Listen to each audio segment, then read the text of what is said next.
Hello students, welcome back to CUET nimbus.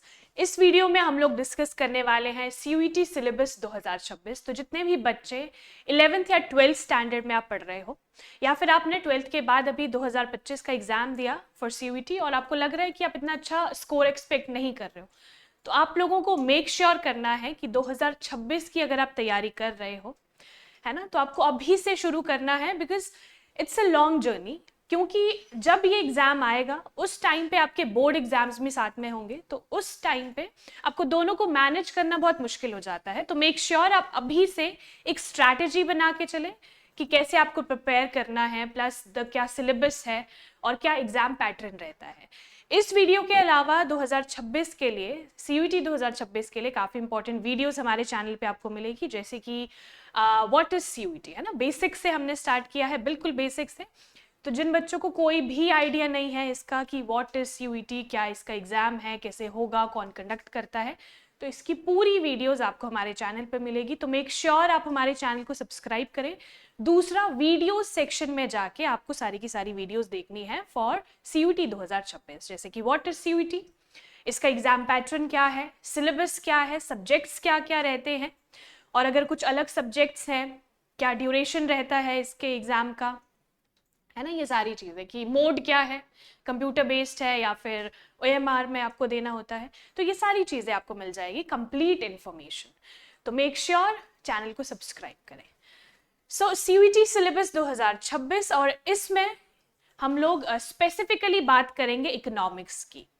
तो economics के जितने भी बच्चे हैं, देखिए मैंने आपको लास्ट वीडियो में बताया है कि अगर आपका डोमेन स्पेसिफिक सब्जेक्ट्स जो आप चूज कर रहे हैं, तो बेटर रहेगा कि आपने जो 11th-12th में पढ़ा है ऑलरेडी वही आप डोमेन स्पेसिफिक सब्जेक्ट्स लें। और यूनिवर्सिटी टू यूनिवर्सिटी वरी करता है, कुछ यूनिवर्सिटी स्पेसिफाई करती है कि आपको वही सब्जेक्ट्स लेने हैं which you have studied in 11th and 12th standard. लेकिन कुछ यूनिवर्सिटीज़ में आपको थोड़ा सा फ्लेक्सिबिलिटी दिखती है कि वो लोग और सब्जेक्ट्स भी आप लोगों को कहते हैं कि ठीक है, you can choose other subjects जो कि आपके 11th-12th में थे। तो यहाँ पे इकोनॉमिक्स का सिलेबस हम लोग डिस्कस करेंगे, जिनके पास भी 11th-12th में सिलेबस है और वो लोग तैयारी कर रहे हैं इकोनॉमिक्स को लेने की in their domain specific subjects. Domain specific subjects क्या है या फिर अलग अलग पार्ट्स क्या है, पार्ट 1, पार्ट 2, पार्ट 3, वो तीनों पार्ट्स मैंने एग्जाम पैटर्न वाला वीडियो में डिस्कस करा है, तो वो वीडियो ज़रूर देखें।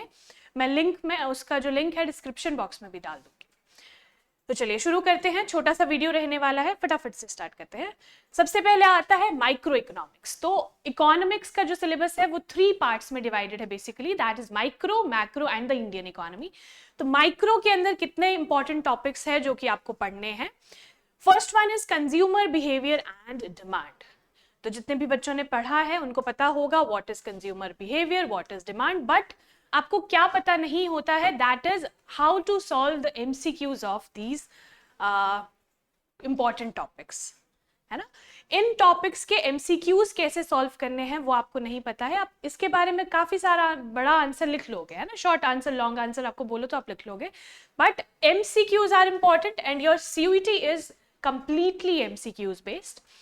तो हमारे चैनल पे आपको क्या मिलेगा, एमसीक्यूज कैसे सॉल्व करते हैं, क्या उसकी ट्रिक्स रहती हैं, कैसे आप स्ट्रैटेजी के साथ प्रिपेयर करेंगे, वो सारी चीजें आपको हमारे चैनल पे मिलेगी। Next one is production theory.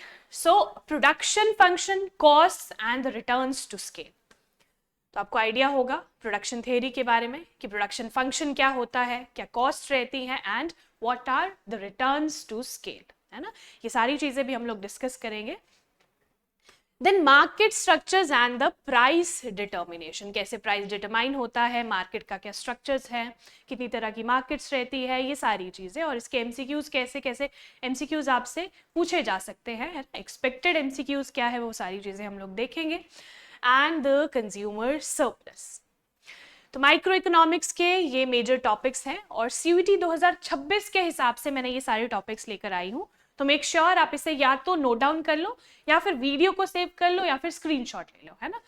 काफी सारे आपके पास ऑप्शंस है, तो मेक श्योर आप इन तीनों में से एक चीज तो पक्का कर लो। बिकॉज क्या होता है, अभी आपने वीडियो देखी उसके बाद माइंड से चला जाता है, अभी आपको लगेगा अच्छा यही टॉपिक्स है, बट क्या होगा, दिमाग से चली जाती है चीजें, तो मेक श्योर आप नोट डाउन कर लो चीजों को।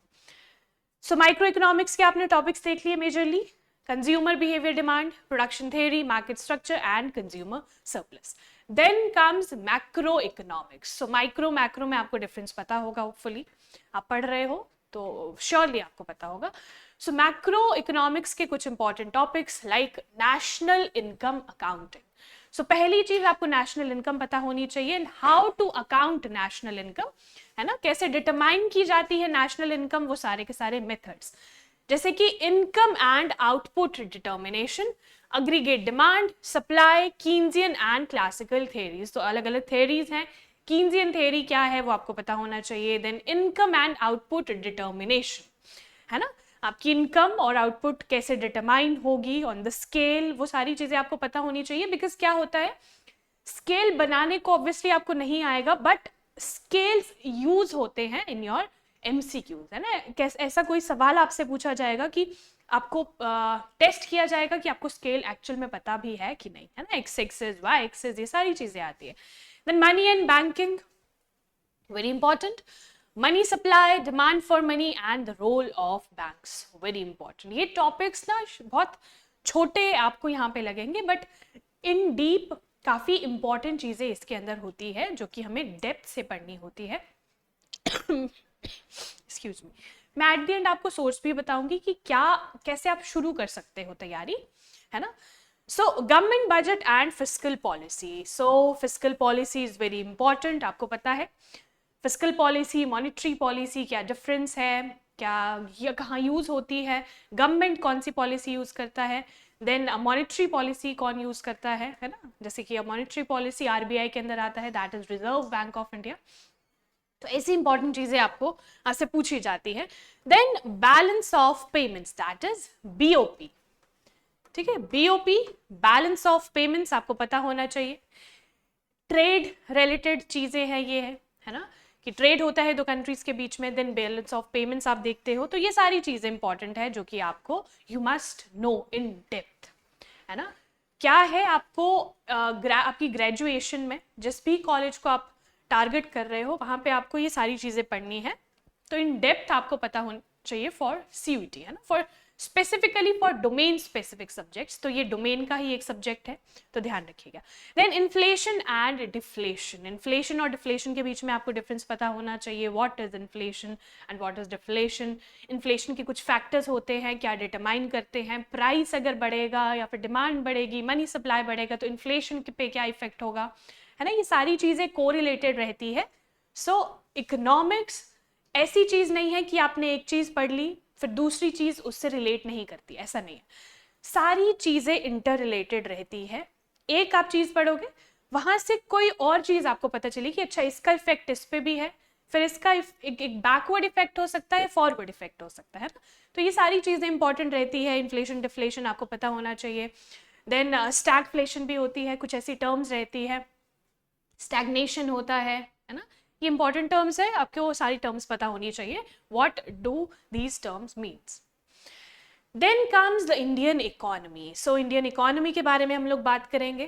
Development experience 1947 to 1990 and economic reforms since 1991. तो वेरी इंपॉर्टेंट. पहले तो डेवलपमेंट एक्सपीरियंस क्या है 47 से, है ना. जैसे आज़ादी के बाद से 1990 तक का क्या एक्सपीरियंस था. 1991 में रिफॉर्म्स आए थे, दैट इज एलपीजी रिफॉर्म्स, आपको पता होगा, है ना. तो आपको ध्यान रखना है वो रिफॉर्म्स जो थे वो बहुत ही इंपॉर्टेंट थे इंडियन इकोनॉमी के लिए. इंडियन इकोनॉमी को वो काफ़ी दूर तक ले गए, है ना. उनकी उसकी डेवलपमेंट में बहुत ज़्यादा फर्क पड़ा है उन रिफॉर्म से, दैट इज एलपीजी रिफॉर्म्स. और यहाँ पे वैसे तो सवाल पूछने का ये वीडियो जो है वो सवाल वाली नहीं है, बट स्टिल आप मुझे कमेंट सेक्शन में बताओगे एलपीजी की फुल फॉर्म क्या है. बहुत ही इजी है, तो आप मुझे कमेंट सेक्शन में जरूर बताओगे, है ना. 1991 के रिफॉर्म्स है LPG reforms. Current challenges facing the Indian economy. So currently आपको पता होना चाहिए कि इंडियन इकोनॉमी कौन कौन से चैलेंजेस को फेस कर रही है. Then monetary and fiscal policy of India. हमने वहां पे देखा government policy and fiscal policy, ना, मैक्रो इकोनॉमिक्स में. बट यहाँ पे मॉनेटरी और फिस्कल पॉलिसी इंडिया की क्या है स्पेसिफिकली वो हम देखेंगे. Demographic trends and there impact on the economy. Demographic trends क्या होता है? देखियो, डेमोग्राफी की अगर कहीं पे भी बात होती है तो it is related to population, है ना। आपने डेमोग्राफिक डिविडेंड देखा होगा, है ना। ऐसी टर्म्स आपको पता होनी चाहिए, ऐसी टर्म्स क्वेश्चंस बनते हैं ऐसी टर्म्स से। सो डेमोग्राफिक डिविडेंड क्या है, इंडिया का क्या है, इंडियन कॉन्टेक्स्ट में आपको कुछ फैक्ट्स पता होने चाहिए। तो ऐसे आपको तैयारी करनी है CUET 2026 की। पहले whole syllabus you must know, दूसरा सिलेबस के अंदर इन डेप्थ आपको जाना है कि इससे रिलेटेड और कौन कौन सी चीज़ें आपको पढ़नी चाहिए।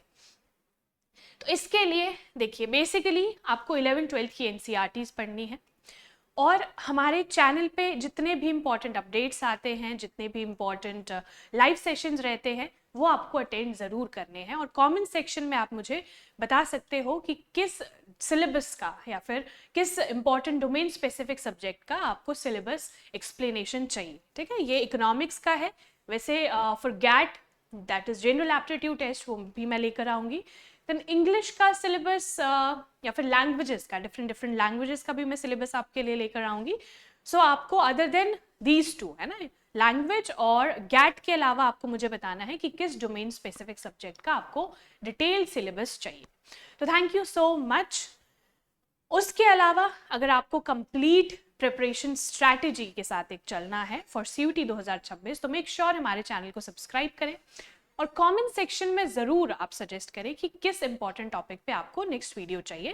देन कंप्लीट रोड मैप आपको यहाँ पे मिलेगा for CUET 2026, syllabus in books आपको रिकमेंड की जाएगी, एंड इंडिया की टॉप यूनिवर्सिटीज़ के बारे में इंपॉर्टेंट इन्फॉर्मेशन दी जाएगी। So this was all about the economics syllabus. आपको मेक श्योर करना है ये कंप्लीट सिलेबस आप ध्यान रखो, और अगर आप डोमेन सब्जेक्ट में if you are choosing this economics, तो मेक श्योर आप अच्छे से प्रिपेयर करें और हमारे चैनल के साथ जुड़े रहिए for important updates by NTA और जितने भी CUET से रिलेटेड अपडेट्स रहते हैं उनके लिए। So thank you so much and all the very best.